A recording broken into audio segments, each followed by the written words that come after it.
Have you ever looked at a job description of a role you want to apply for, but decided not to apply because you didn't meet 100% of the criteria stated in that job description? Well, you're not alone. A Harvard study showed that 40% of people do that. Now, if you fall in that 40%, I'm here to tell you that you don't need that 100% to get the job. As long as you have at least 60% of what has been stated on the job description, then you should be fine, and I'll tell you why. But before we continue, I would love for you to subscribe and like my channel. It means a lot to me. Let's continue. The criteria on the job description is what the employer would like someone to have, but it's not essential. They are also open to someone with 60% of what they are asking for.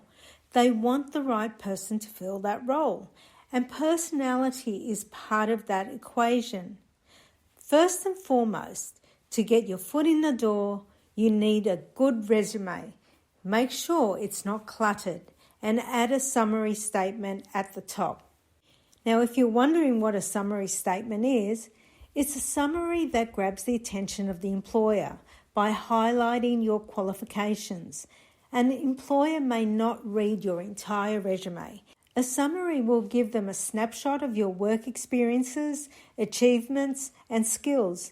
Don't make it too long, approximately a paragraph. The only part of your resume that has long sentences is your summary statement. Everything else should be in bullet points. The next step is interviewing really well. That's what will give you a good chance to get hired, and I will give you some tips later on in this video. I have been an executive assistant for almost 30 years and have worked in many countries for very senior executives, and I still come across things in job descriptions that I've never done before. One example may be the company may use a software that I've never used, but I don't care. That won't stop me from applying for that role. If I get called up for an interview in that company, I do some preparation before the day of the interview. Not only about the company I'm interviewing for, but I go onto YouTube to find out about the software I've never used.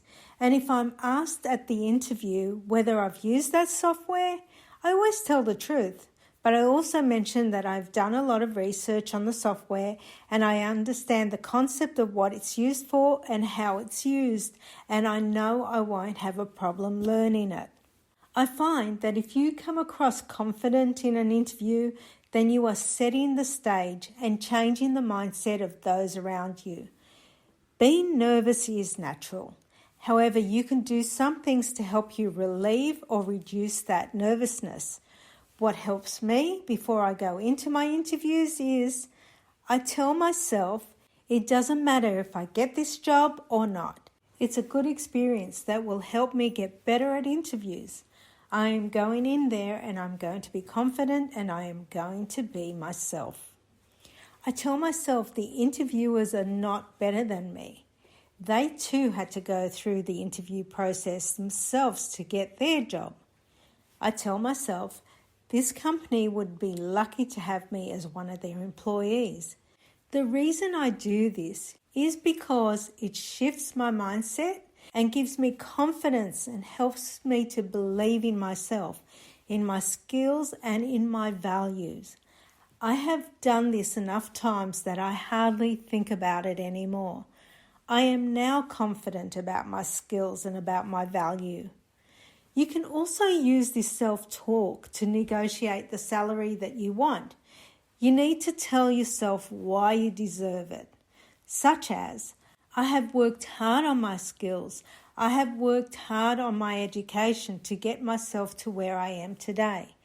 I have worked hard on, and you can fill in the blank. Therefore, I deserve this job and I deserve the salary I am going to ask for. Before you even step in the door for your interview, be clear on how much you are looking for in your salary and add 10%, because most of the time the company will try to negotiate you down. This question can come up at your very first interview, It's happened to me several times, and I am glad when they mention the salary. I want them to know right from the start what my salary expectations are. I don't want to waste my time going for second and third interviews, then turning down the job because they can't afford me.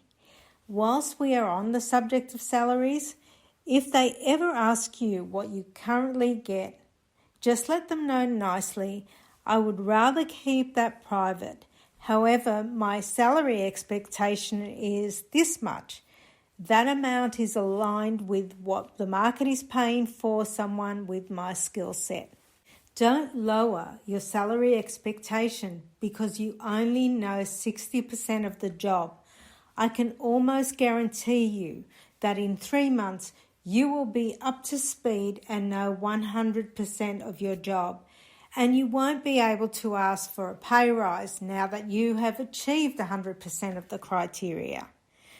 I once had a managing director give me more than I was expecting as a salary. He increased it before I started my first day because of the experience I had, and I didn't even meet 100% of that job description. That has only happened once in my working career. Working with this executive made me realize that he knew the value of good employees. Remember, an employer needs you as much as you may need them, so don't feel intimidated. I have been in first interviews where there are at least 3 people interviewing me at the same time. Personally, I really hate these types of interviews, but if their questions are interesting, then I'll put up with them. However, I find most of the time they just Google the questions, or each of the people on the panel asked the same question but in a different way, and you are repeating the same answers. Being who I am and the confidence I have accumulated over the years, I cut these interviews short. If I am not enjoying the process, I state that I am not enjoying this form of interview. I tell them that I would prefer a more conversational style of interview than having questions thrown at me. I state that if my years of experience doesn't speak for itself, then I am happy to pull out of this interview process. They are always shocked at my response, but I do this so they can think about their interview process and it might help someone else down the line. It's not that I am arrogant, but I think you learn a lot more in conversational interviews than an interview where you have rehearsed the questions and answers because they are on Google, and I'm sure many people will use those answers with the same interview panel. I hope this video has encouraged you to go out there and apply for the jobs, even if you do not have 100% of the job description criteria. And if you practice positive self-talk, then over time, your mindset will change to automatic confident mode before an interview. And if you don't get the job, it's fine. It happens to all of us, no matter if we meet 100% of that criteria or 60% of that criteria.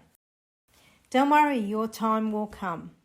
I hope you found this video informative. Don't forget to subscribe and like, and thanks for watching.